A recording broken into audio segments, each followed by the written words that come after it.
Welcome to another episode of What's Up with DJ. I'm your host, DJ. Each week I bring you episodes about current events, career development, finance, holistic living, and life hacks and stories of inspiration and humor.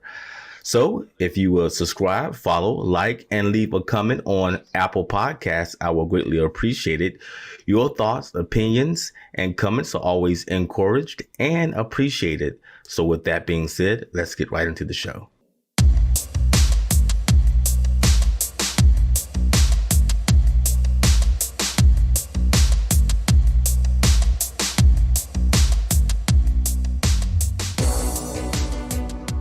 My guest this week is Joshua T. Berglan, aka the world's mayor. He is a voice for the voiceless and is driven to elevate the passion, purpose, and mission of those he serves. Joshua is the chairman of the Live Mana Worldwide Foundation and Multimedia Broadcast Network. Shock jock, evangelist, international #1 best-selling author for the book The Devil Inside Me, MC, DJ, a film, event, and TV producer and filmmaker, Joshua is an expert in the future of media and loves supporting authors and helping making their dreams come true. Thank you for joining me. Hey, I'm blessed to be here. Thank you. Yes, I just think you have an amazing story, man. I mean, the reason why I wanted to talk to you so badly is because the question I'm always asking is, how do we get past how do we get through what we're going through, you know? And you are a living testimony of that. I appreciate that. Thank you. Yes. So I did see your movie, and we talked a little bit about it just a few moments ago. And it's an hour-long movie, and I'll leave some snippets for you guys, and also a link if Joshua doesn't mind to check that out. It's a powerful story, and I think that it definitely leads me to ask, man, how do you get through what you've been through? Wow. Well, my first instinct, of course, is to say Jesus, but it's not that simple. Because the thing is that even giving like in my case, when I gave my life to the Lord, well, that didn't really mean anything if I wasn't committed to the work and the relationship. Mm-hmm. So honestly, that I would say that the commitment to daily learning how to be better in each area of my life, how to do things in excellence. But I was so far gone, that seemed impossible. And I don't know why my brain just said, after all the other times of trying to turn my life around, and I reference in the book that it's, like I tried a lot of times, like, okay, after getting arrested the first time and the fourth time, and then even the fifth time, and all the times that of getting away with different things, or I thought, oh, this is it, I'm done. Okay, I'm done living this life. I'm going to turn my life around. And the minute that somebody would say to me, you're always going to be a piece of shit like your dad. You're always going to be a junkie. You're always going to be an abuser. You're always going to be, I mean, and pardon my language here, man, but I only know one way to speak, and that's unfiltered. So no, okay. we want unfiltered. That's what we do podcasting, okay. Man. For unfiltering. Well, you're always going to be a faggot. You're always going to be a cheater. You're always going to be a narcissist. I used to hear all those things. And you know what? I go, yeah, you're right. And then I would just go back into the meth and the coke and my Chem Sex addiction. So this time, my 6th time in jail, and I'm looking at 5 years. There's no getting out the next day. I'm looking at 5 years. And I'm in LA County.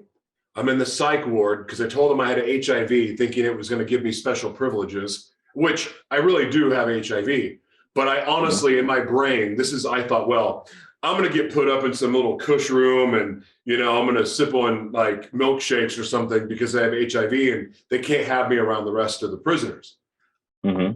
Well, they put me in the psych ward, and I was by myself, except for the people next to me. I couldn't see them, but I could hear them, the mad screaming. So anyway, it took all of that. It took me knowing that I could no longer run. And that's exactly where God wanted me. I realized in that day, you can't outrun God. When God has an assignment for your life, you cannot outrun him no matter what you try to do. Like God wouldn't kill me. Like as if 6 overdoses wasn't enough.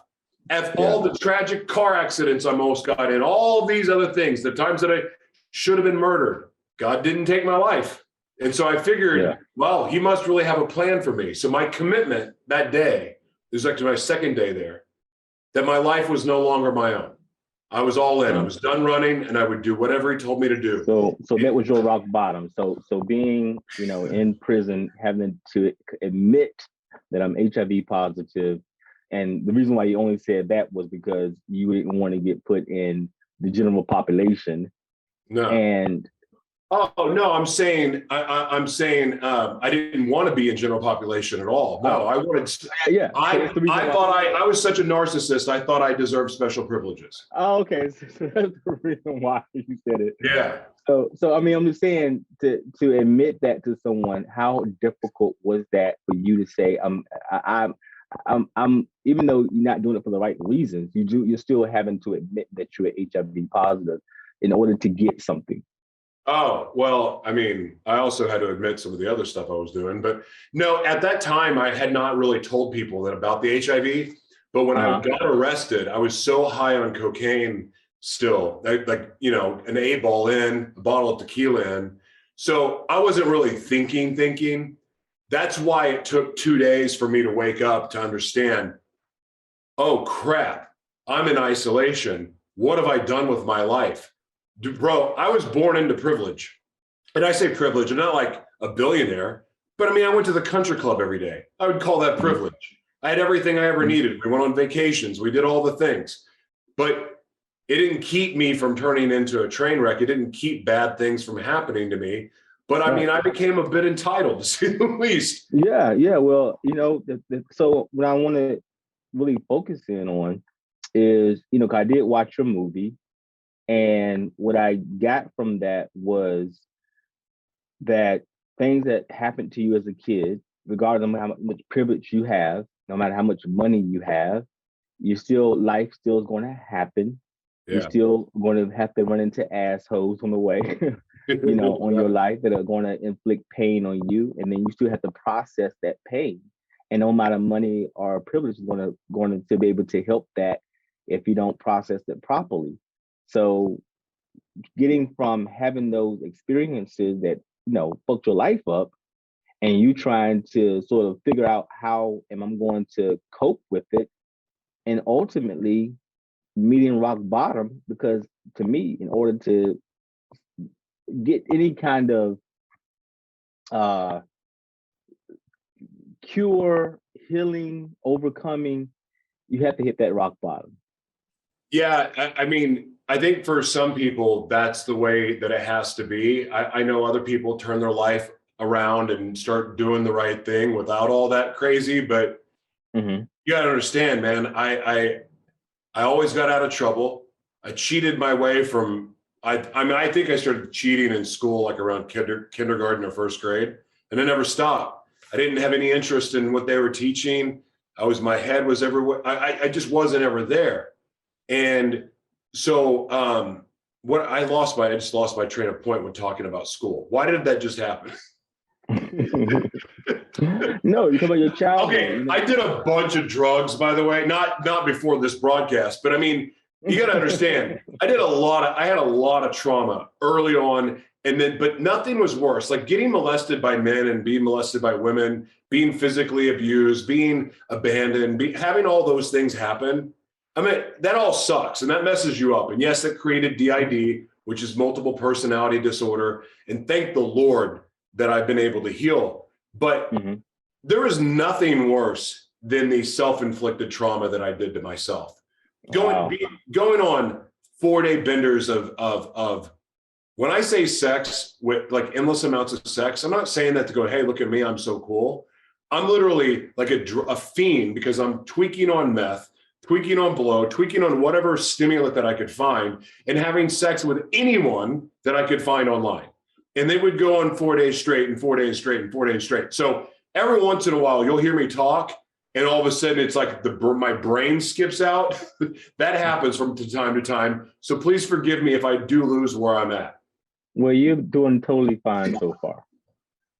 But somehow I managed to run a business. So, what are you going to do? Anyway, what was the question again, man? I am so sorry. So for me, what I really want to understand is your story, because I believe that any person who's going through anything, and I met many people who have just had really fucked up times in life, as an adult. And usually when we start talking about their childhood, usually some bullshit happened in that phase of their life. So that's one thing that I definitely want to talk to you about. The second thing is that there has to be an aha moment where you go, okay, this shit isn't working. I got to try something different. And whatever that experience is that happened to make you go, okay, I got to do something different. And then third, how do you do that? How do you get over to the other side? So those are three things that I want to cover in this interview for you to answer those three things in a conversational manner. Okay. Well, it's simple. Like I said before, you can't outrun God. And if God has a plan for you, oh, by the way, hint, he has a plan for every one of you if he created you. Yeah. So, and if you want, look, you can keep saying, you know what, God, screw off, piss off. I'm done. No, there is no God. You can do that. In my case, I got my first vision when I was 7 years old after being molested. And every time something traumatic happened, I would get a vision.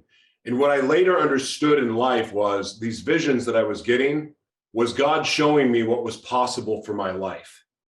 That was a key point. Like God was planting a seed in me by showing me these visions. Oh, my camera went nuts. Okay. You're fine. Give me these visions. And so when I was in jail, locked up and isolated with nowhere to run, me sobering up to the reality that I'm going to be in jail for the next 5 years. And here I am.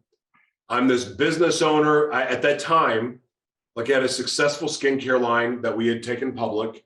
Everything in my life on the surface looked amazing, except for the fact that I was doing cocaine 3 to 4 days a week, and meth was included in that too.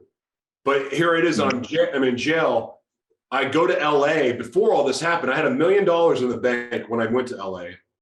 And it took 8 months for me to end up in that jail and then end up losing everything after, ended up becoming homeless after. But it was in that jail cell that I realized that I've nowhere to run. I've thrown away every privilege I've gotten away with in elementary school. I remember what I was saying now. In school, I got away with everything. I could cheat in class. I didn't even have to go to class. I was a good athlete. People let me get away with stuff, but in my mind, I was talking my way out of it. So I always thought that I could get myself out of it. Every time I almost died from an overdose, or every time I had a gun pointed at me that, should have been dead, didn't die, I kept getting out of it. So I thought that I could get away with anything. My first wife, second wife, and even my third wife, which is a whole other story. But in those things that I hadn't faced issues, but even when I was getting away with cheating nonstop until I got caught. But I thought I was like the Teflon Don in a way. I could say I'm sorry. I could talk my way out of everything. And I mean this sincerely. Every apology I made and every tear that I cried was all fake. None of it was real. None of it. Because all I really wanted to do, the only time I ever felt pain is if I got exposed, something in my shadow world showed up. Then I got scared. But then what I did? I found a way to do it. Huh? When you say got exposed, you mean when your wife caught you, your girlfriend caught you, or you got arrested? What do you mean? What do you mean by exposed? All of that. When I got arrested with a prostitute, when I was married the first time, I had twins on the way. I got arrested the first time. It was in the newspapers. It was in multiple newspapers across the country. It was on John TV. I got caught in a sting along with some military guys, and all of my information was published publicly. Every one of my arrests made the papers. And it wasn't like I was a celebrity when this was happening, but for some reason, here you go. Or I remember when I had my relapse, after giving my life to the Lord, this is how my old talk show, Gratitude Unfiltered, was born. I was going on this meth. I went on a crazy meth binge because I just gave up. I got tired of waiting on God, got kicked out of my leadership course. I was angry at everybody, and I had tons of rage. My girlfriend that I ended up going to jail with twice, all these things that were happening, like I was blaming, I was mad at God, mad at her, mad at everyone. So I said, just F it, screw it. Mm-hmm. So I start using drugs again, right?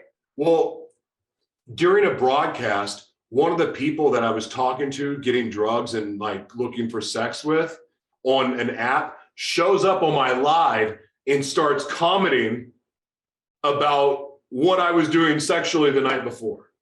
Wow. So, but here's the thing.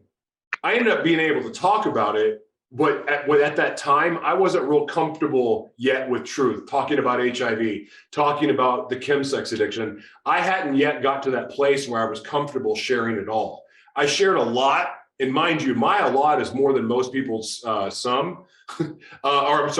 My a lot is more than most people's life story of trauma, like of evil, because I did a lot of evil. And I'm not saying this to brag, but it was after that, in that same sequence that happened, that I'm up 4 days straight, DJ. I'm up 4 days straight. I just drank. I think I told you this, and we talked before the interview. I drank my own urine because I never even knew you could do that. But I heard some lady talk about it on a podcast. I later met her at an event that I was emceeing because that's what she was kind of known for. She drank her own urine. When I was high as a kite, I'm like, I couldn't find any more meth. So I was like, well, I'm going to pee in this bottle and I'm going to drink it. Well, it got me high. High enough to wake back up, to get on my phone. I'm back on Grindr or one of those other apps, and I'm looking for meth and I'm looking for more sex. And all of a sudden, man, I'm not kidding. My phone is in this hand. I'm looking, and I see God drop in the corner of my eye right here. He goes, I'm not done with you yet. I'm not done with you yet. This is going to suck, but you're going to put a spotlight on your shadow world. You're no longer doing morning gratitude. From now on, you're going to do gratitude unfiltered, and you're going to put a spotlight on your shadow world, and you're going to show people the supernatural power of truth. You don't get to keep secrets. Every time that you make a mistake, every time you relapse, every time you go to another bathhouse or an orgy or cheat on somebody, you're going to go talk about it. And I kid you not, there's episodes, you can go on YouTube, you can go on our network and see it. But there are episodes where there's a suicide episode, there's a relapse episode. The relapse episode that happened 2 years after that, a woman, because she was into watching guys, like she was really into guy on guy stuff. So, she's just feeding my ultimate fantasy of drugs, dudes, and a chick being there, and all of us playing. Like that was my thing. That was my go-to. Well, she's like rooting me on, like, oh, and I go to this orgy at this hotel in LA on Sunset Boulevard. And I'm taking video, pictures, doing all of that stuff because that's what I did when I was tweaking out of my mind. So I'm sending her all these videos and pictures. All of a sudden I realize I don't have my wallet. I can't get home. Oh, that's actually a sidetrack story, but that's a really wild, what happens after that. Anyway, I finally make it home. And I make it home, but in that time of not being able to get the Uber, and I don't know what to do, I'm like, crap, and on my wallet, my cards are messed up. I have no idea how I'm going to get home. Then I had so much time to think and also sober up. So I didn't get this opportunity to go right back to the pipe or snort another line. I didn't get that opportunity. And all of a sudden, I started going, oh God, what have I done? I did it again. I relapsed again. So when I finally make it home, I have a choice. It's either re-up and start this process all over again because I'd sobered up enough. I have radio to do the next day. I have all these things that I'm supposed to be doing, and I don't re-up for some reason. For the first time in my life, I don't make it a 2-day event, 3-day event, 4-day event. I stop. I get convicted. God starts talking to me. Well, guess what? You got to talk about it. I tell the girl that I can no longer talk to her because this is a slippery slope. I'm going to open the gates of hell. And then she threatens to blackmail me with all those pictures and video. Wow. And I swear to you, this is an episode on, this is 2019, I believe it was. I'm in LA and she says this to me and I start laughing at her. I go, do you know who you're talking to? I go, I have a show called Gratitude Unfiltered, and this is what I talk about. You've seen my show. So I literally went on the air the next day and just told everybody what I did. And I confessed it because that's what God told me to do. I lost a lot of following when that happened, and rightfully so, But I also got really comfortable with telling the truth, even when it sucked, because I realized that removes all the power away from the enemy when you tell the truth. When I tell the truth on myself, I've removed all of your bullets and you can't do a thing to me because I've already said it.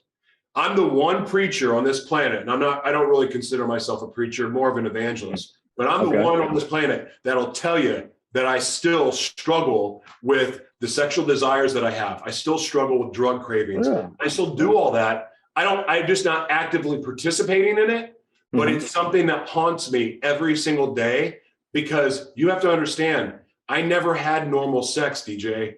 I was molested. I have one relationship where it's kind of like love and sex, but that wasn't real. And so my whole relationship with sex was about Chem Sex. Like I didn't have sex. And so explain Chem Sex, because maybe the listeners out there have never heard that term before. Okay. So you've heard of drug addiction, which is people using, and it could be any drug. And then you've heard of sex addiction.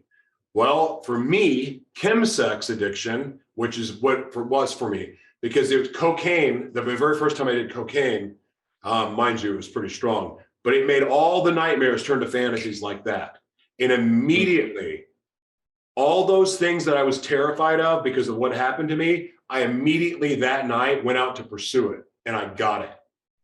So my brain associated sex and drugs together, and comfort and love and safe and fun and all the other things. And that kicked off, I kid you not, from 19 years old till 36, I was a Chem Sex addict, which is using meth excessively in sex with God knows how many people, or cocaine.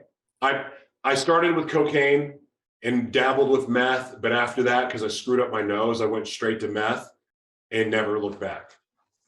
And so when you had to, I don't know if you had to or not, but you admitted to, to your fans in 2019 that, hey, this has happened. I don't know if you mentioned that the reason why you were doing it because woman is trying to blackmail you or not, but did you feel any guilt, shame when you were admitting this on your show?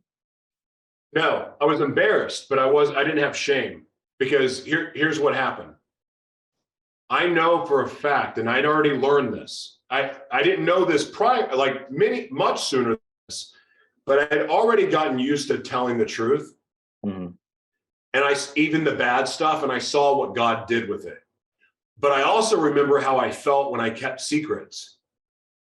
It's almost like I have Asperger's at this point, because now I can't keep the secret. Like, I don't care if it's a little small. Like, I'll tell my wife, I was like, man, that chick, I saw this chick at the gym, and, I was checking her out and I got caught. Like, I'll just tell her, because I can't, like, what guy tells his wife that he's checking out another girl's boobs? She better be very secure, Because those secrets feel like poison to me now. And so, because I used to keep all the secrets, but now that I don't have them, it feels great to not have them.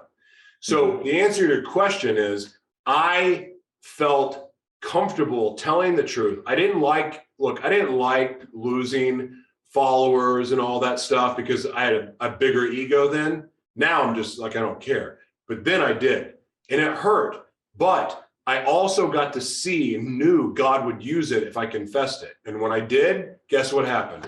It helped a lot of people. I have zero regrets. Sure, it's embarrassing. What I've learned over the years, DJ, is that it is for me, a relationship with Jesus is not inside of a church building. Like, I don't even, like we created our own church and we have church at home and we do all the things where we're just, it's not interpretation. It's not your funny stories. It's just the Bible. And we talk about it and process it and have fellowship. We do that every day. And then we talk about it on our broadcast, and it's a much different style of ministry. But a relationship is something that you have every single day. And that has been something that has dramatically changed my life. It's healed me and it's helped me become the man that I am. And I also get to see miracles manifest every day, because the Jesus that I follow is not some rule beating you over the head, restrictive guy. That I have a much more wild life with Jesus than I ever did playing with the devil. Promise you. Wow. Every day of my life is an adventure. Every day of my life, I get to experience something new, and I get to do it sober. I'm a fan of cannabis. Not going to lie about that. I love cannabis. I think it's a gift from God. It's God's medicine. And if you don't like it, I don't know what to tell you. No, man. Not you. I'm just talking about who's listening. Like, I'm an advocate for these things. So I'm a much different Jesus guy. And when I talk about Jesus, I'm real, because you know what? How I turned my life around, it started with me screaming at God and cursing at him. Like, why won't you effing change me? Why won't you effing fix me like everybody else? I'm screaming at God. But that's also when God started to talk back to me. And what he said wrecked me. So to answer the other questions that you've asked, how did I change my life? Yeah. It started with compassion. Okay. It started because when I was screaming at God, God says to me, you have to forgive your father. Well, how in the F am I supposed to do that after what he did to me, what he did to my mom, what he did to my sisters? F that. No, you have to forgive your father. How? Why? Because it happened to him too. What? Mm-hmm. And when I heard God say it happened to him too, all of a sudden, DJ, I'm thinking to myself, oh my God, I've become I'm worse than my father. Mm-hmm. I made a mockery of my dad's funeral. I showed up an hour late because I had an orgy with my girlfriend at the time the night before, going into 6 a.m. on coke and everything else. And then the funeral starts at 8. I showed up at 9:15. I hated him that bad. And I realized in that moment, in that isolation, in that jail cell in LA County, that I'd become worse than my father. Worse. So after then realizing not only that I needed to forgive my dad, I needed to ask forgiveness from him. So it was compassion, then forgiveness. And forgiveness is like a muscle, like faith. It didn't all happen at one time. It's a process. But sometimes that forgiveness, what that'll do is that'll remove enough angst or ugly out of you to make some space for some good stuff. And that's what happened. This compassion cracked my shell open. Forgiveness broke my heart. And as TD Jake says, the blessings in the breaking. Because when my heart broke and I realized that I've been running from God and running from what my purpose was and what he created me to do this entire time, I had no choice in that moment. I had no other desire, DJ, other than to say, I'm done. My life is no longer my own. Take my life, it's yours. And that's all I said. And I swear to you that the Holy Spirit drops me on the top, hits me on the top of the head, and then lightning shoots to my legs, knocks me down and lifts me up at the same time. And I swear to you, if it did not feel that supernatural, I'm not sure I'd still be following Jesus. But that supernatural experience wrecked me and made me go, oh, this is pretty real. And that is how the process started, to me making the commitment to daily, not only just daily in the word, but daily, because the closer I've gotten to, this is a trip. And some people may call this blasphemous. I don't care. But the more I've gotten to know about God, the more I've learned about who I am. The more I've learned about Jesus and the closer I've gotten to Jesus, the more I've realized who I am. And guess what? I'm still not perfect. I'm still far from it. I still, if you had to force me to label, I'm in the Bible every single day. I don't abuse drugs. I don't use drugs anymore, except for cannabis. And I don't call that a drug. It's medicine. I don't do those same things that I was doing before. But I'm still not perfect. I'm still flawed. Like my sexuality is still like up in the air because like some days I still don't know because it gets confused. But you know what? Or not confused, but it's like, well, I mean, my wife is a freaking babe and she knows about this stuff. And I love making love to my wife. I love like effing my wife. I love doing all that stuff with my wife. But, you know, I still got that other stuff in me. And so now, but it doesn't have that grip on me. So I can acknowledge that I'm attracted to a guy or I get turned on by a certain situation that I'm like, maybe I wish I didn't, but I did. I can admit it and I feel okay about it. I don't feel like God's going to strike me down and kill me because of it. Because ultimately, 3 years into my walk with the Lord, I still didn't believe God loved me.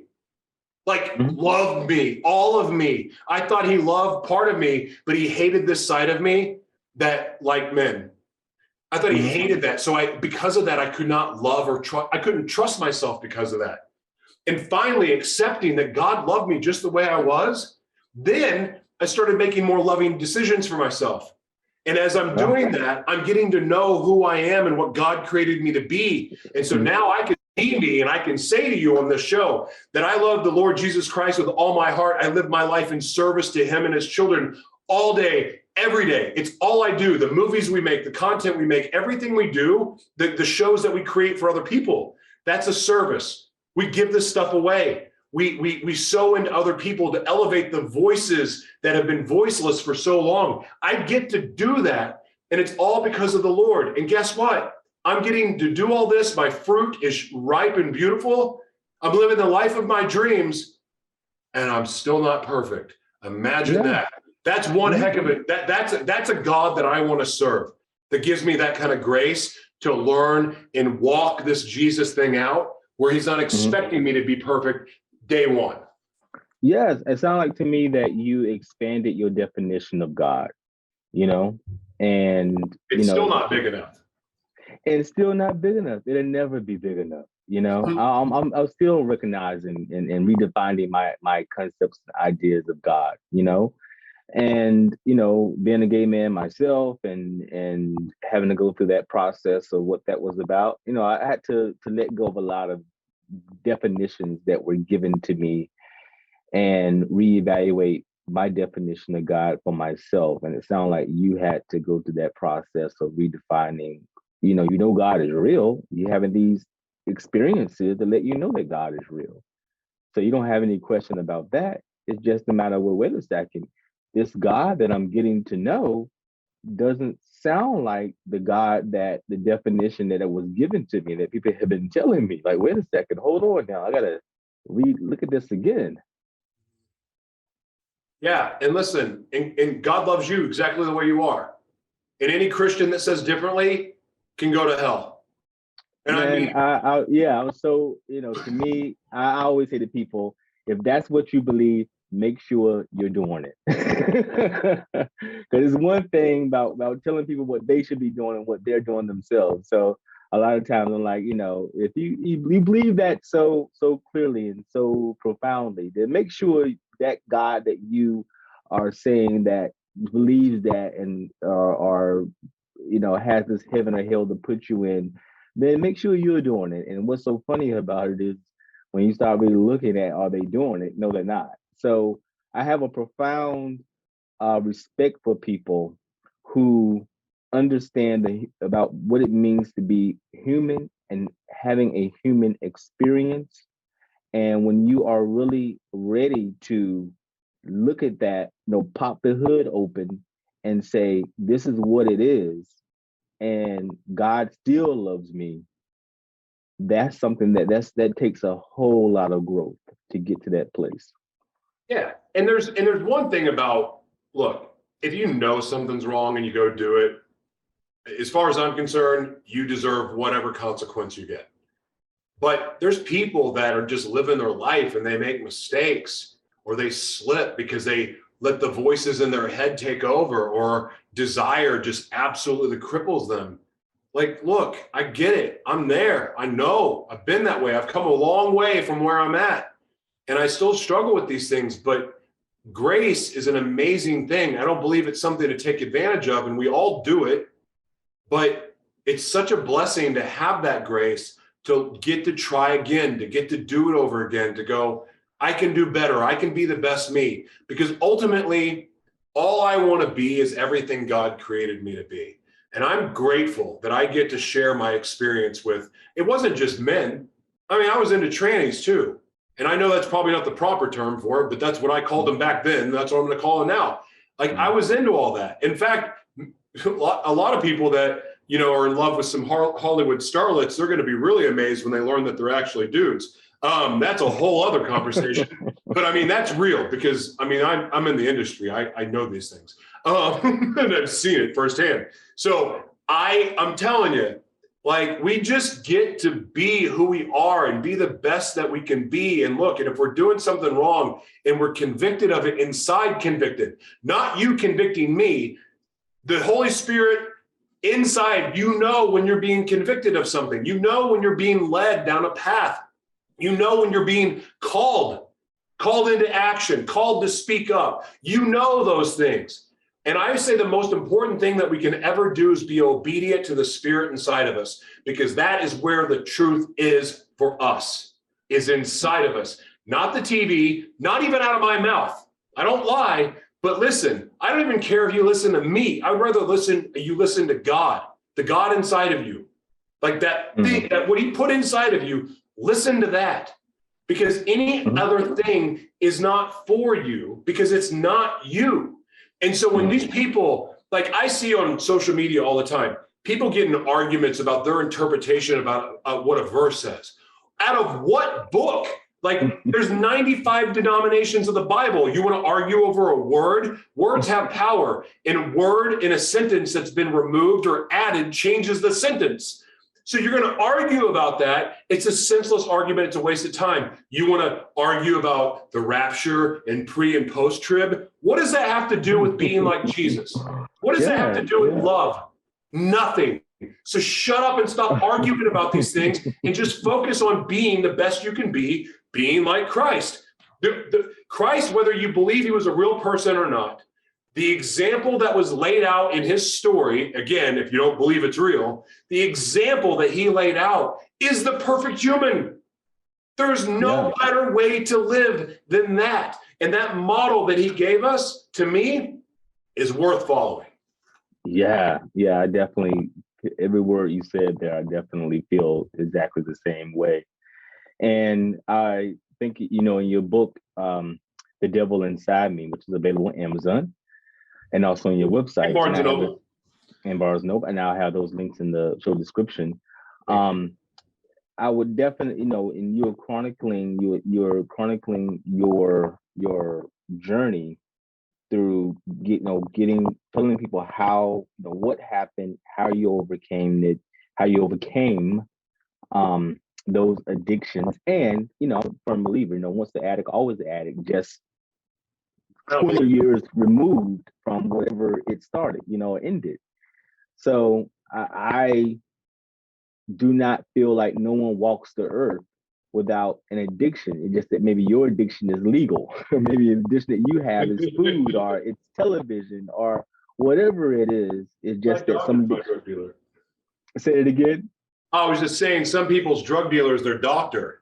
So there you go. Exactly. You have an opioid crisis right now going on, you know?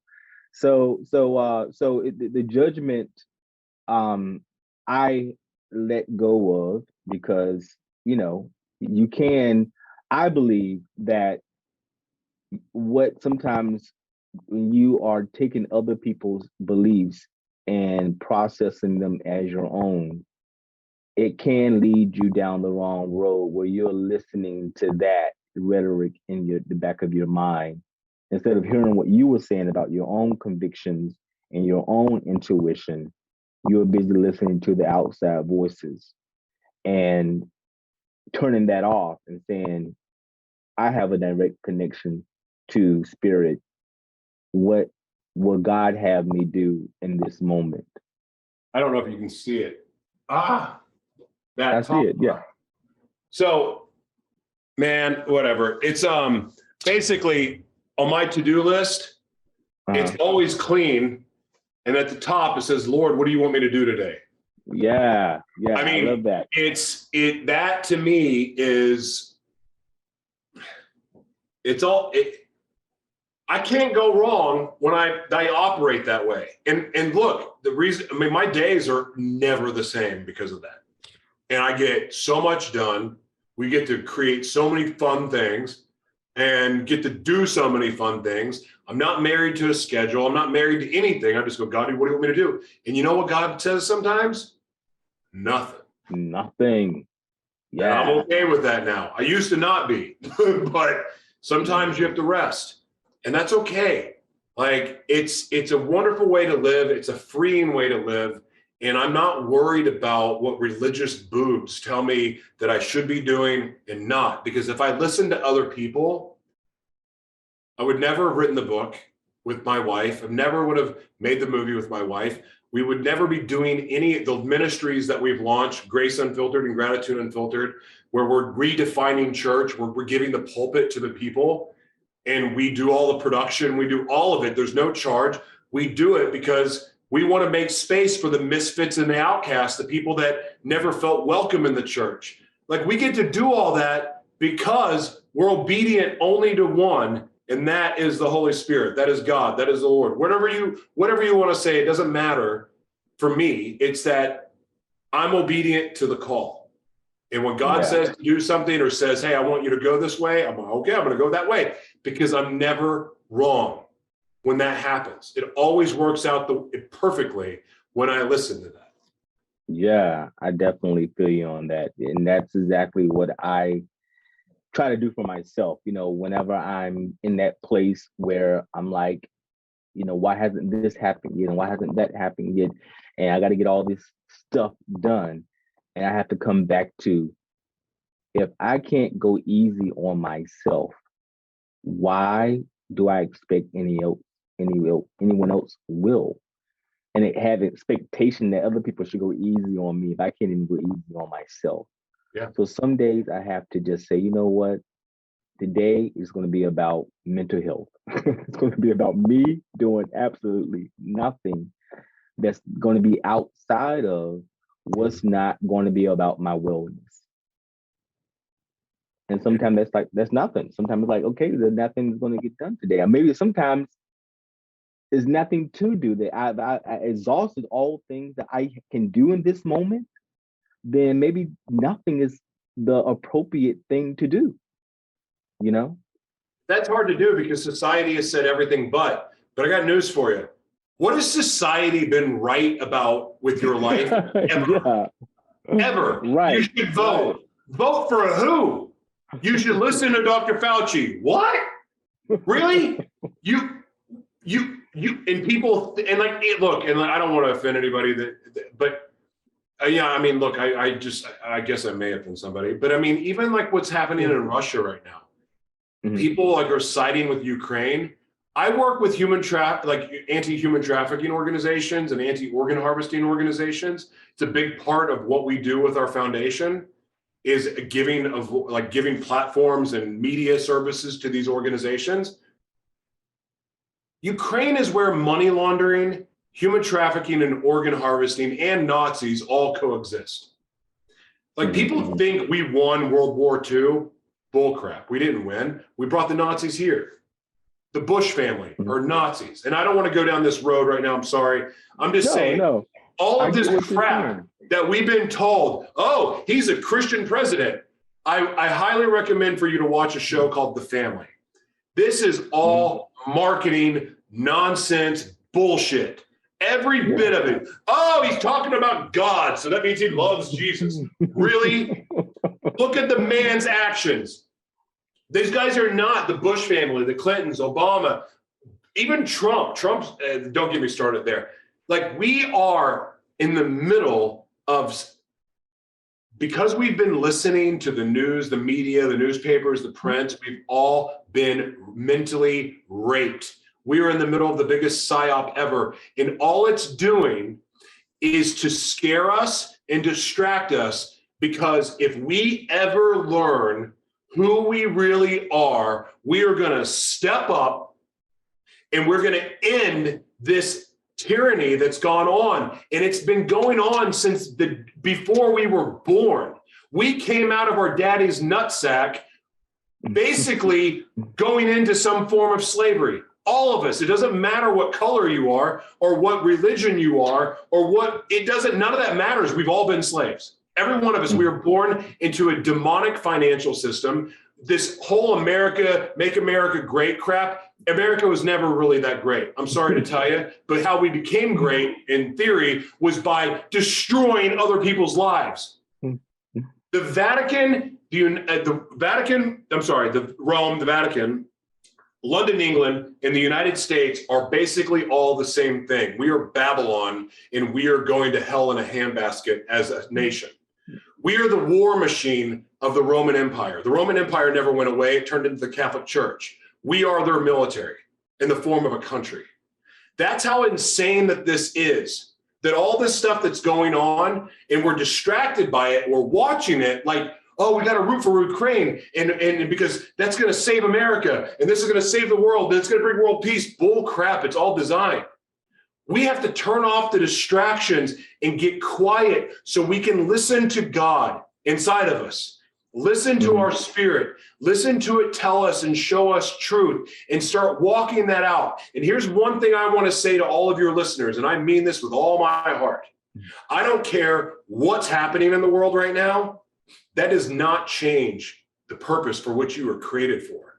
Your purpose is more alive today than it's ever been. So I know that I just went down this little wormhole. No, I'm there with you, man. This is the thing that nobody's talking about, and I'm in solidarity with all the peace people, the people who want peace in the world. I'm in total solidarity with those people in any form, whatever country you're in. If you're in Russia and you're about peace, if you're in Ukraine and you're about peace, or you're in America and you're about peace, I'm in total solidarity with you.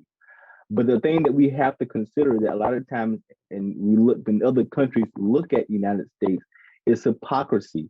2003, we went and bombed a country called Saudi Arabia and killed many people in Saudi Arabia, and because of our own wants and desires about Saudi Arabia. So, and then we're now, in 2022, criticizing Russia for invading Ukraine. Well, we did the same thing in 2003. So it's hypocrisy there. But the thing about it is that, like you said, we can't get tied into the media entertainment that happens with news entertainment that happens, because it's just another distraction. And at the end of the day, it's not about what the news is trying to throw down our throats, because they got this other thing going on that they don't want to talk about. But coming back to, I am for peace. I don't care what that looks like, long as we are all looking for that. Here's what's going to happen. We're all going to get a rough truth. And I want to make this clear. I do not support the Q movement. So what I'm about to say may sound Q-ish, but they did tell a lot of truths in that movement. We are about to see the truth unveiled about the Catholic Church, celebrities, and politicians. Babylon is falling, and we're part of Babylon. I'm just letting you know. We are going to see things that are going to absolutely horrify us. We are going to see hell on earth, and that there's no avoiding that. But I want to tell you this. I still mean that your purpose is more alive today than it's ever been. And the promises of God are true. But God didn't promise everything was going to be nice and rosy, FYI. Like exactly. He said, I mean, it's pretty, like if you read Isaiah, it's pretty clear that Babylon is going to get wiped out. But God's children and us, like who we are as God's children and what we get to be, plays a very, very important role. And I do believe that we will see amazing, beautiful, peaceful, loving, glorious days. But we're going to see hell first. Like we're going to see hell play out on earth. And you know what? it's pretty crazy right now if you're paying attention to the nonsense. I turned it off because I know they're not telling anything truthful. But, you know, I've been talking about this stuff for 2.5 years on my show about what was going to happen. I did an episode called Meet the Beast. It's Gratitude Unfiltered, Meet the Beast. I lay out everything that's going to take place, and it's all taking place right now. And that was 2.5 years ago. And I'm not saying that I'm some kind of prophet, just God gives me visions. But I also know for a fact that God's children are going to be okay. And there's no reason to fear. There's no reason to worry. And so what we should be doing, instead of watching the news, instead of going, oh my God, when's gas going to go to $10 a gallon? When is my food going to inflate 200%? Like, that's probably going to happen, yeah, because there's going to be a financial crash and they're going to bring in QFS. That's what's coming. That said, don't focus on that. Make every minute of your life count. Now is the time to reconnect with your family.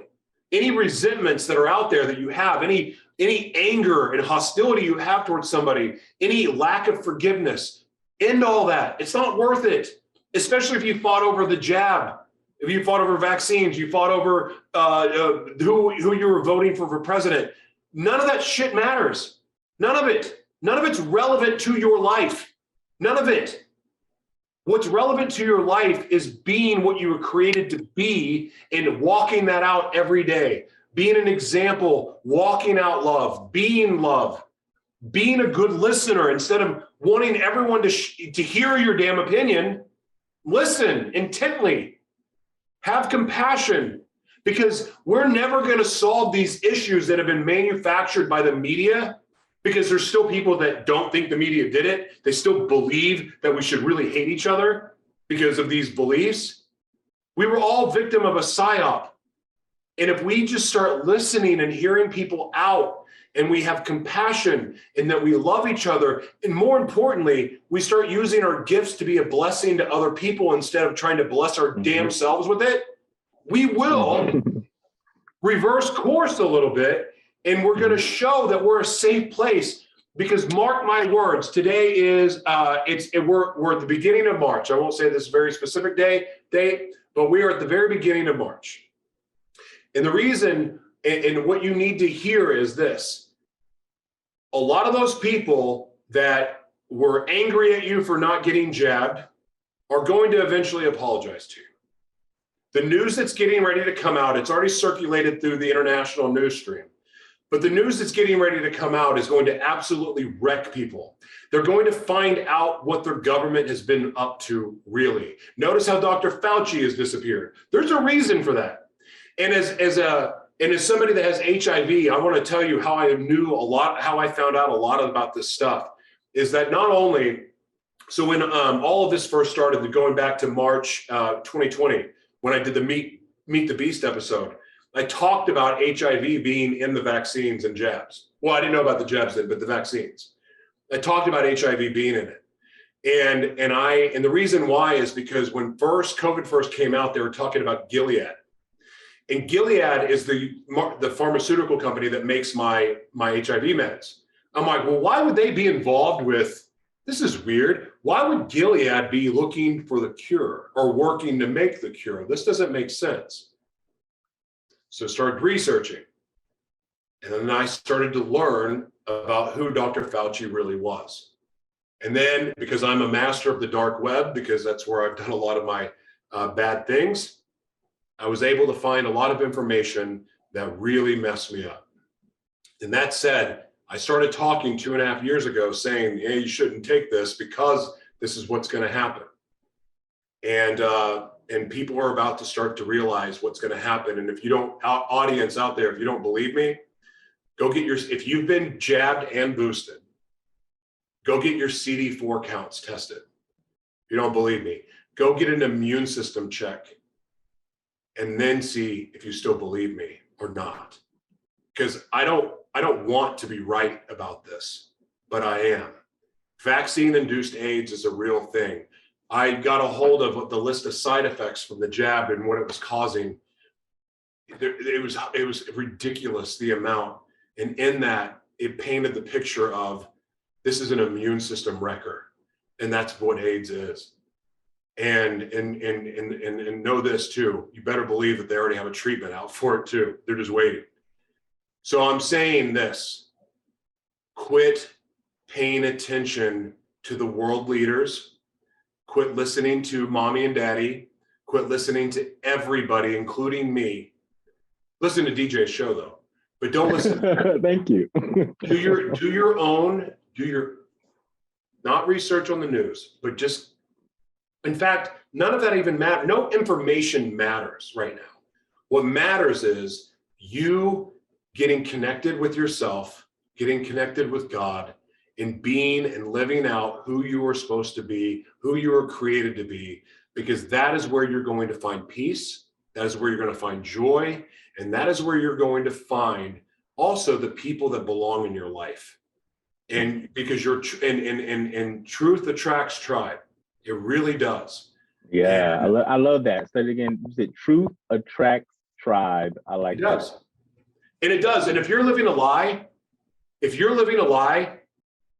look around you.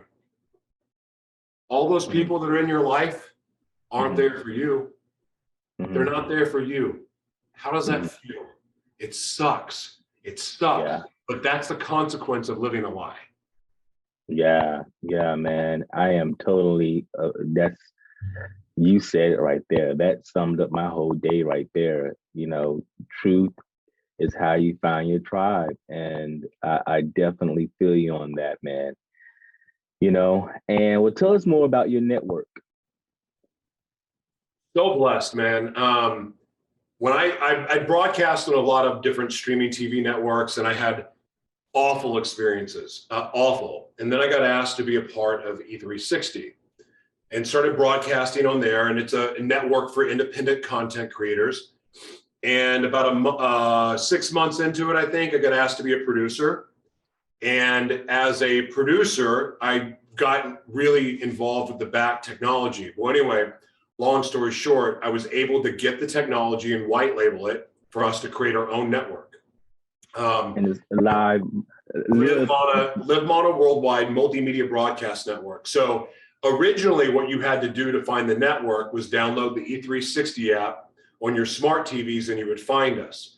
And so we're still there, but now we have our own app on Roku and Amazon Fire.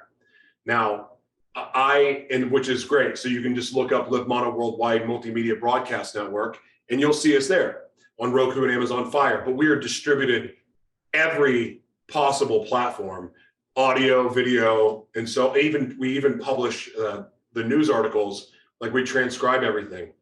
But our network is only for the content that we produce.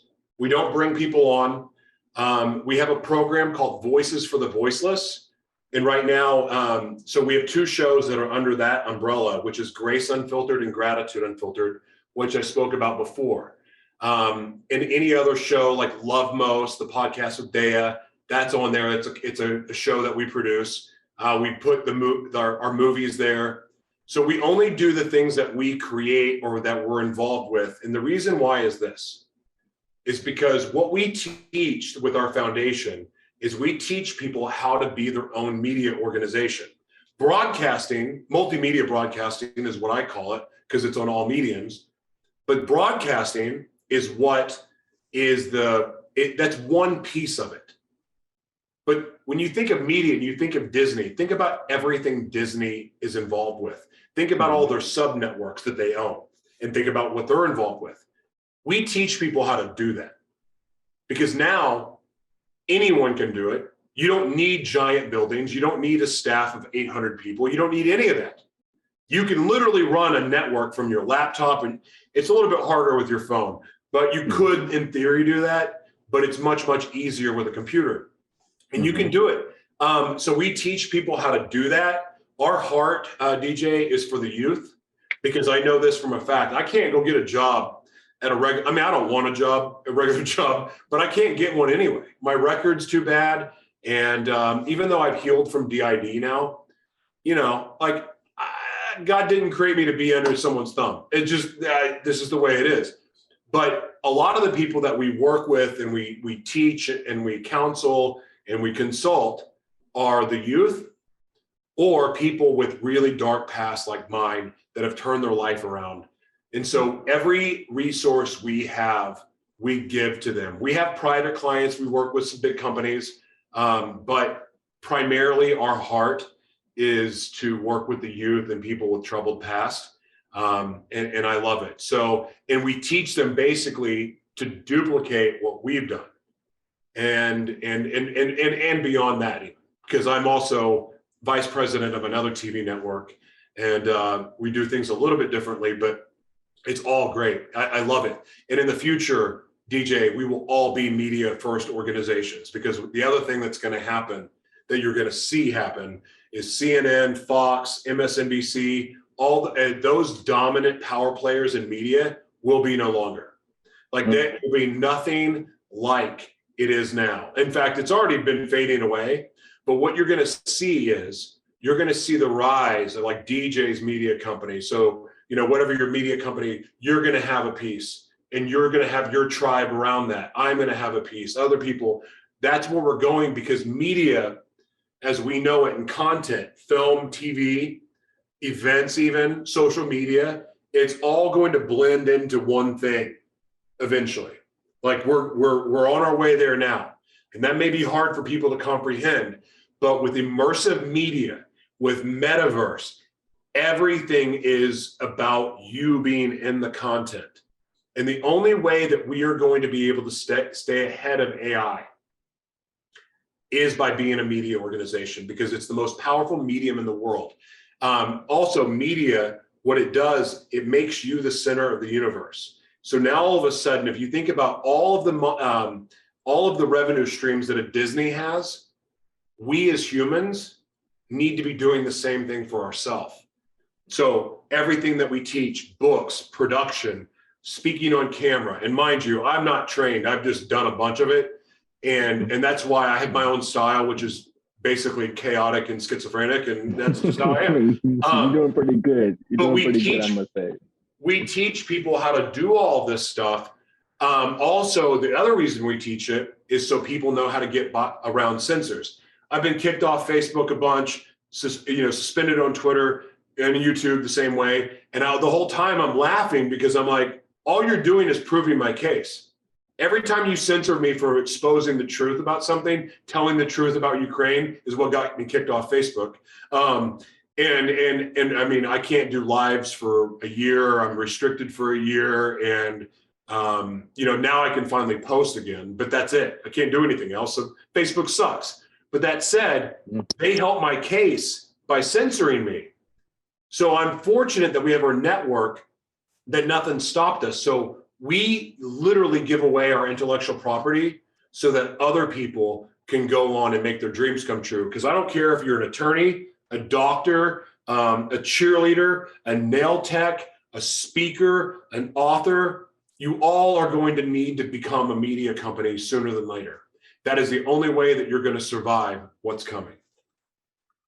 Yeah, man. I had to check out in terms of news media as well, and I call it news entertainment, because it's uncomfortable for me to watch it, because I can handle a new thought. I can handle a thought that's not similar to my own. And we live in a time where all we want to hear is the same, same. And God forbid you to challenge anybody's beliefs. And, and that's where we're at now. And I listened to some pundit on television, and she was just nailing it home in terms of what she thought I wanted to hear. And I'm like, this is so full of shit, and she's full of shit, and it don't matter who it is, if it's MSNBC or it's Fox News or whoever, they're just telling you what they think you want to hear. That's it. And no new thought is presented unless they feel like you want to lean in and listen. And that's sad. And it's also sad for a lot of the listeners too, because what I'm sensing, feeling, and what I've seen is, anytime, like you were saying earlier, when you told the truth about, hey, I relapsed, people head explode, and then they want to tune out because something real just happened, And that's unfortunate that we got to this place where we can't entertain a new thought or anything that's incongruent to what you think you already believe. That's powerful, man. I thank God every day that He made me different. I grew up in Oklahoma City, and listen, where I'm from has evolved a lot. But it's primarily, I think I graduated with like 1,200 people or something like that. It was a lot. And, I was primarily white, but I feel very fortunate that I was always attracted. I mean, when I say attracted, not sexually, well, some of that too, but people that look differently than me. Like, I didn't want to talk to people that looked like me. They seemed boring.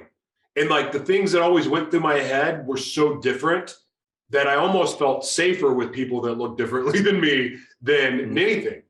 And so now looking back at it, like even when I was like messed up and evil and hurting and all that stuff, like I'm fortunate that I had that in me. And I thank my mother for this too.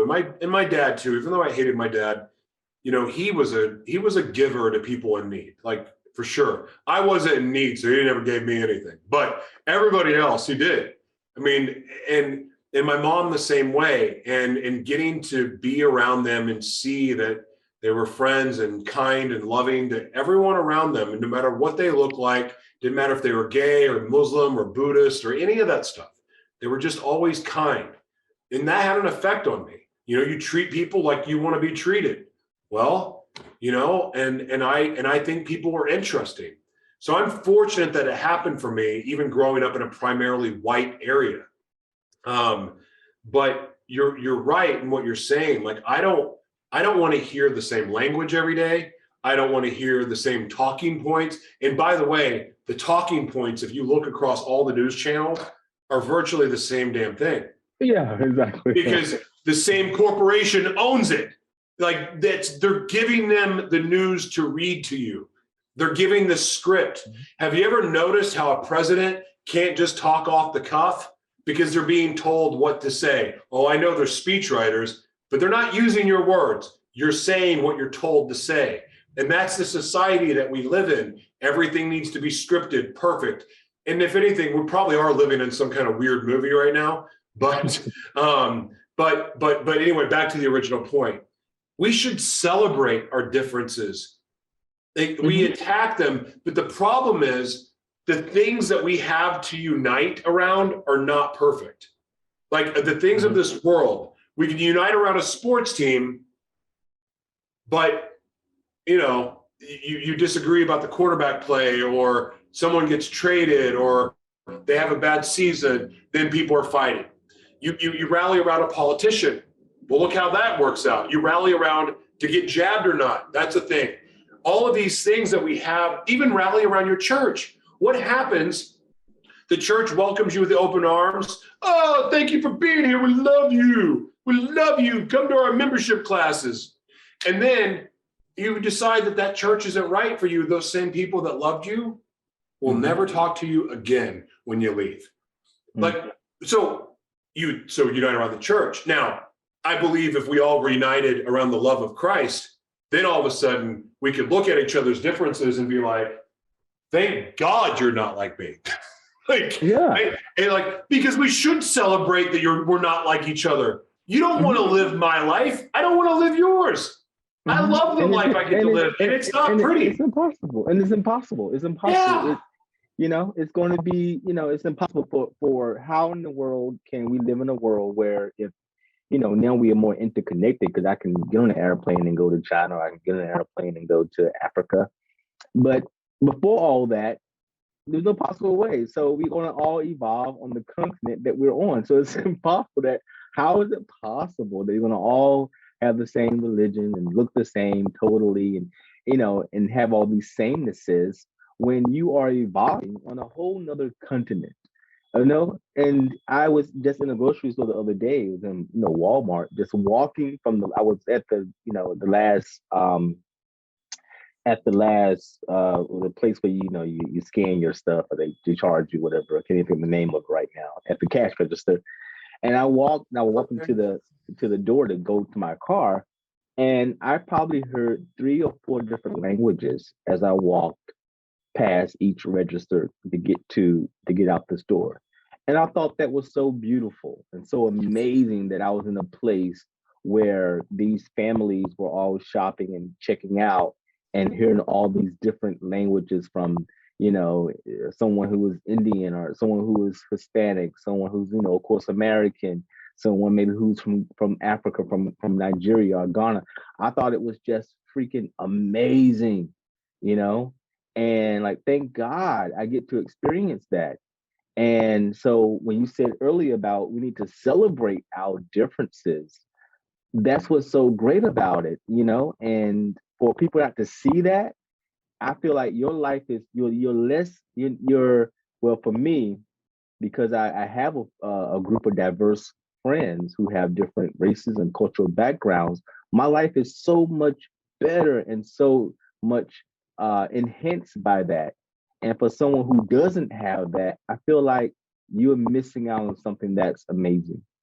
Yeah, you're right. I had the opportunity, my second tour of living in LA. It was 3 Thanksgivings ago, actually. There was about 30 people there. It was with my friend. I have a friend that's a part of it's in the book, but I don't want to ruin anything for people that read it. But it's a very special person in my life. It happens to be a celebrity. And at the dinner table for Thanksgiving, we had people from Hungary, Brazil, Mexico, Suriname, and there was so many languages being spoken at the table. Mm-hmm. And I was like, I don't understand a freaking word any of you are saying, but I was so happy. It didn't matter. And everybody, we all danced after and had this amazing time. And I mean, they spoke English too. And I felt like the dumb American that barely speaks English. And I felt so unintelligent, but it was one of the most special days of my life. And I love that. And when you were going back to the peace comment, man, all I want to see in life is people elevated into their God-given purpose. And when you're in your God-given purpose, you don't have time to even care about nonsense. You don't have time. The distractions don't mean anything to you. So why would you waste your time there? Because you're in your purpose. And guess what? Your purpose really has nothing to do about you. It has to do with other people. You get to use your gifts to be a blessing to other people. And if we could all just start doing this, and it sounds easier said than done, but if we could all start doing this, we can have that peace. Because you know what? I have friends from the Ukraine and I have friends from Russia, and they're freaking awesome. And they just so happen to be friends with each other. Do you think they want war with each other? No.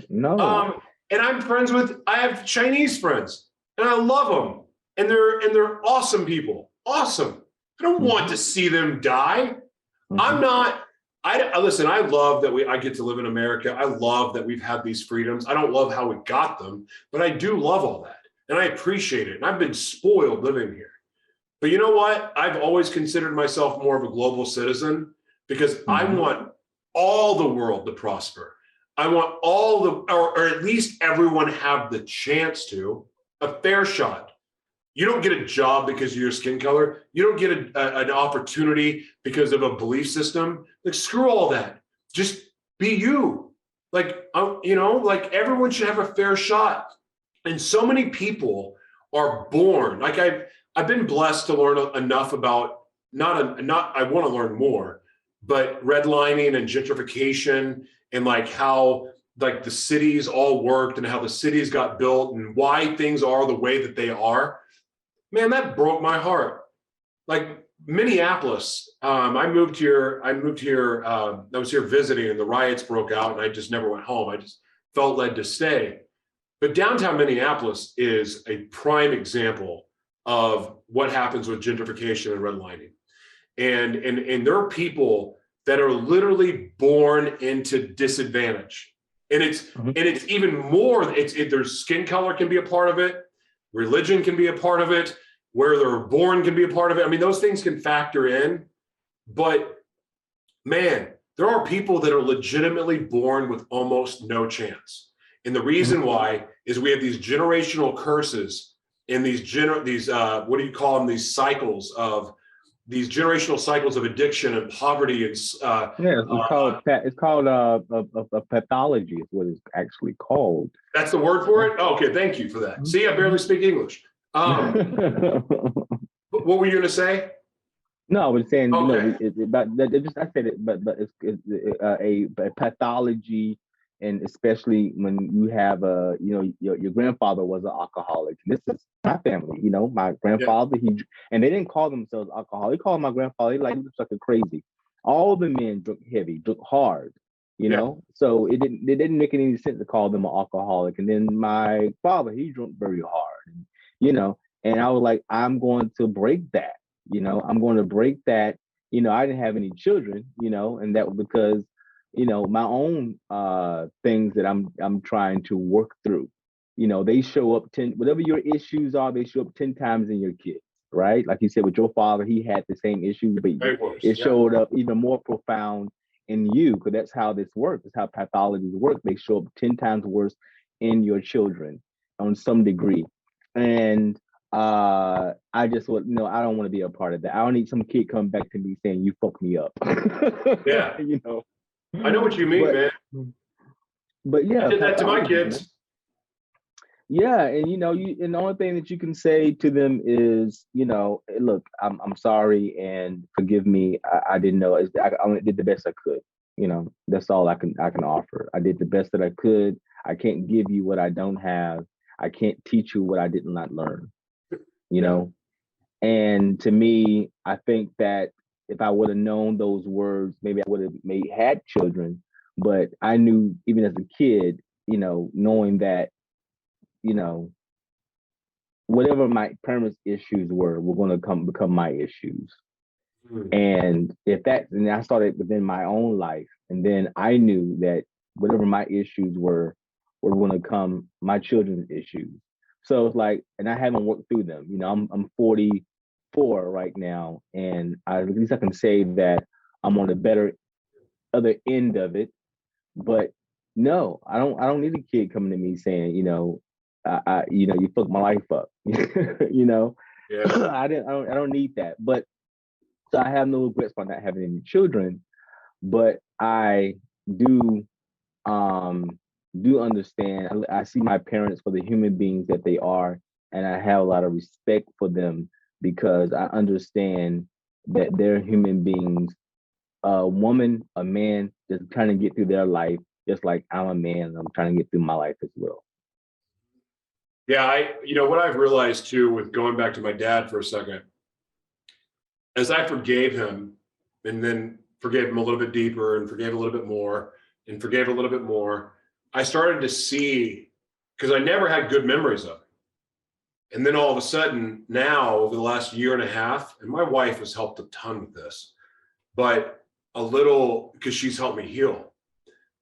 But I've started to see the good things that my father added in my life, and certain characteristics I have now. Like when I started DJing, that was completely random how it happened, and ended up being one of the most, it is one of the most fun things I get to do. But he was a musician and traveling musician and was successful. Like he had a couple top 10 hits, and his band was well known in the 60s in the United States.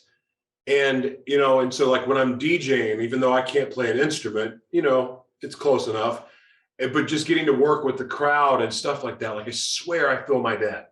And that showmanship style that I have naturally, that came from my dad. My dad was a showman. My dad would play for the nursing home. Like, he didn't care. When we would go see my grandmother at the nursing home, my dad would be jamming out on the piano, like playing rock and roll on the piano at the nursing home, getting these old people just like grooving.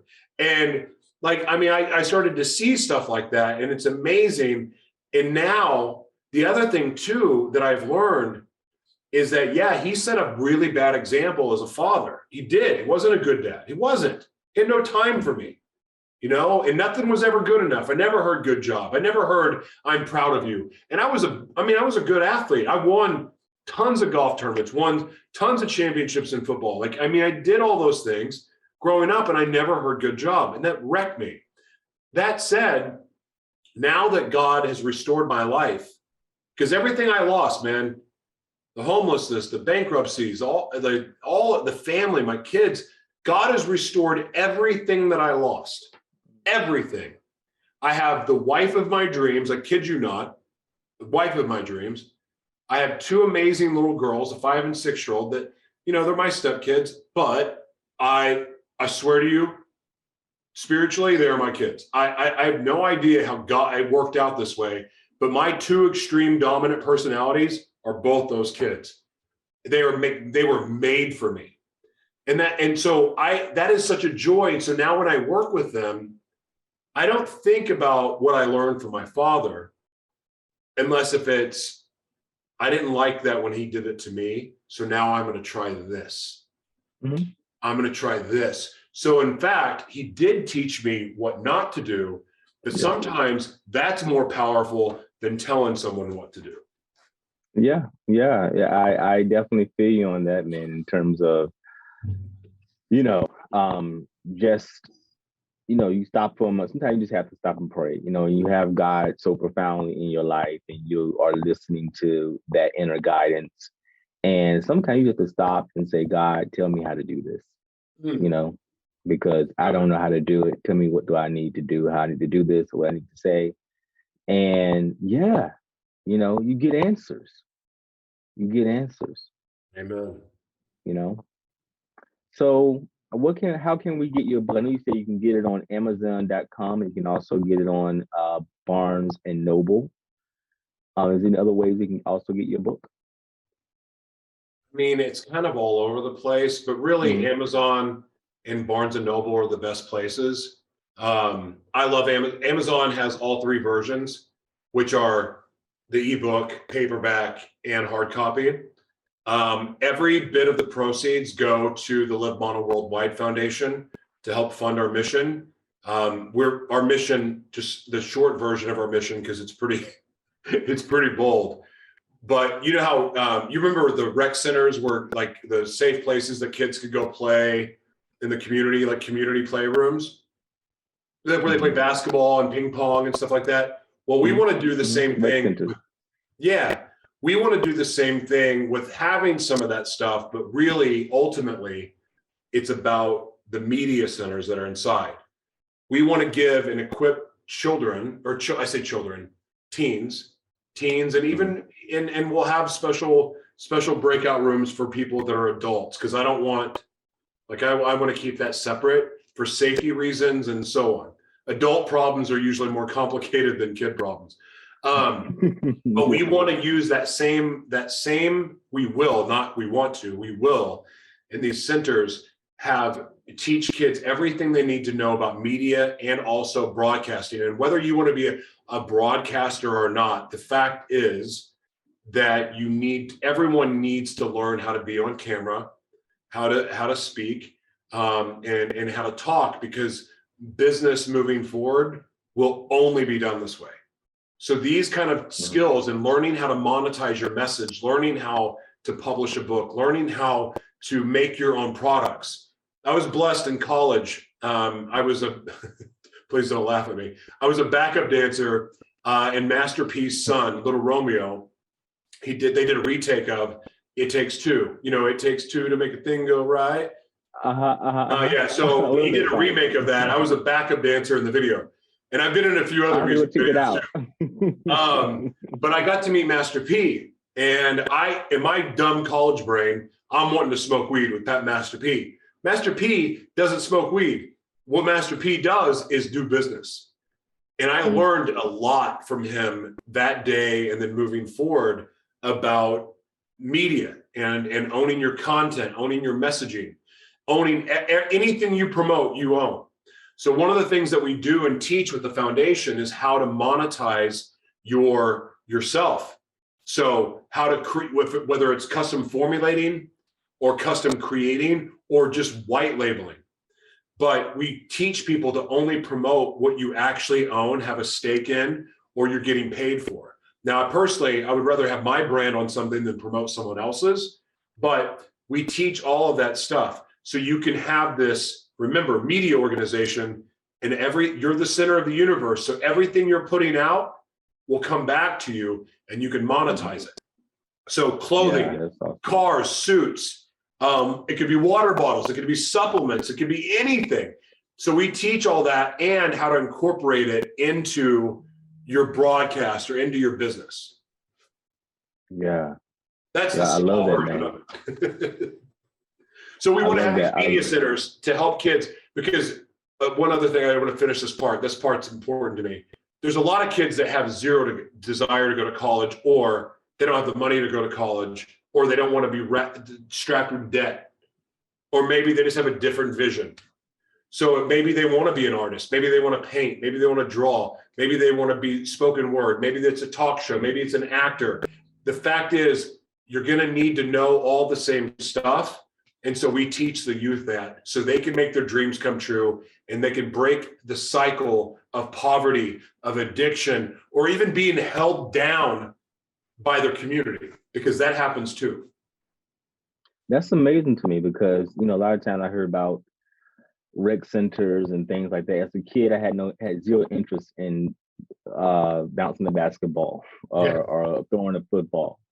And that was when you went to a rec center, that was it. It was like, if you wasn't going to play basketball, or you were going to, do some, there was nothing for you, and that you're creating a center where people can go there and learn how to enhance and cultivate their skills and abilities outside of just a basketball or football, or something that like that is. I think that's amazing to me. I would greatly have benefited from that, from what your program is doing as a teenager. Well, I appreciate that. And look, we know it's not for, it's not going to be for our belief. Everyone needs to know, but not everybody immediately, just starts to think that, oh, I want to be media and I want to broadcast it. That's surface level. That's looking at it on the surface. There's a much deeper, more important reason, because media, in some way, I mean, look, you it's good to learn and have the basics down for sure. But media is going to be a staple of all education moving forward. And some people dismiss that. Some people can't see it. Man, I'm in this thing every day. I've seen it for years. And it's not just about censorship. It's about where we're going with the fourth industrial revolution. I mean, it's needed. Like, we evolve. We are meant to evolve and to change. And it's happening, and it's going to happen super quick. Like, and the pieces are in place. Like, the closer we get to, Starlink, for instance, the closer we get to Starlink being global, the faster we're going to see QFS, which is the global financial system, the new one that's coming in, that we're going to see all this. When you see those things happening, just know the urgency meter just went up 100 times. So start building it now. And if you don't know how, contact me, because this is what we do. Yeah, that's the thing, and get mentoring, get coaching, and that's exactly what you're teaching. So, is there anything else you want to mention before we go? No, man, I'm grateful for the opportunity. You didn't really hit me with any crazy questions, but I was all geared up and ready. I didn't have to. I didn't. That's true. You did. I thought you were going to pick me apart, and I'm like, oh, listen, I was all game for it and fired up for it, and anyway, no, man, this is cool, because conversation style is more my thing anyway. I'm so grateful for the opportunity. Not everybody. I'm not usually a welcome guest on most people's shows. That's why I have my own. But I am so honored. You're a great host and just a cool dude, man. I'll never forget our first conversation, and I really enjoyed that. So I speak blessings over your mission, what you're doing, and I'm just super grateful for the opportunity to be here. Well, I'm glad that you're here too. I had a chance to speak with you as well, and I'm glad that you said our first conversation. and which is our, our second conversation, but definitely want to have many more with you because I get the most value from people who have lived life and got some very difficult lessons and learned from them. That to me is what I love to talk. This is the person that I want to talk to. If nothing happened to you, if the people out there, nothing's happening to you, you haven't been into anything, I'm not interested in speaking with you. I want someone who has been through the fire, and have come out on the other side and saying, look, I'm not perfect, but this is some things that I learned on the other side of that. Yeah. So thank you. And it's never too late to turn your life around. It's never too late. It's never too late. I mean, unless you're dead. I mean, that's a different story, but it's never too late. And I got to tell you, it'll shock you. I mean, there's a lot of people out there struggling with a lot of hidden stuff. Mm-hmm. There is a superpower in truth. In my life, if any legacy I leave, and I hope to leave a big one, I really do, because I did a lot of bad, a lot of evil. But if I leave any legacy, like the one that I want the most is to show people how powerful truth is and how healing, wow, how comforting, how empowering, how freeing it is. I can literally say the things that I talk about, the things I talk about in the book without batting an eye, not because I'm a crazy person, because it doesn't affect me and it doesn't hurt me. There's nothing you can say about me that I haven't said about myself and haven't had, I promise you, I've had really bad things said. I've had people I've had death threats recently for the stuff that we do. I don't care about that. It doesn't faze me because I'm doing what I'm called to do. And when my time comes, it comes, and I'm good with that. And I'm at peace with that. But I have that because I know God, and I know what God has for me, and I know what God wants for me. And that is about the most comforting thing that I can even think of. And so that's why I get to live the life I get to live. It almost seems like it's carefree, but I care a whole lot. But I am free. I'm free. I'm free from this government. I'm free from the world. I'm just me. And, sometimes that's the greatest gift of all, is just getting to be yourself. Yeah. Yeah. You definitely get yourself back, and I'll have links to your book, The Devil Inside Me, and also link to your movie, and also the link to Live. I'll make sure I'm saying this correctly because I keep saying mana, but it's mana. Yeah, there's mana and mana are two different things. Mana, M-A-N-A, is supernatural power, so godlike source power. And there's variations of the meaning, but we chose the Polynesian version. There's a story behind it, and there's a reason why. But our goal in life, live is the verb, to live, superly naturally powerful worldwide. So our goal is to teach people how to do that, to step into their gifts. The ultimate superpower is, again, being what you were created to be. So if we can teach people, guide them, and equip them to be able to do those things, now the title of our foundation makes sense. So we want to elevate everyone around us. That is our goal. Yeah. And we are equipped, my wife and I both, in our team. We have an amazing team of people.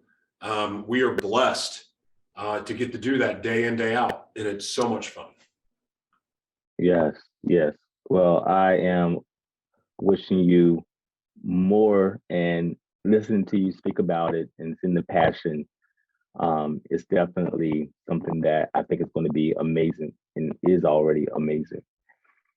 So thank you for joining me. God bless you, brother. Thank you so much. Yeah.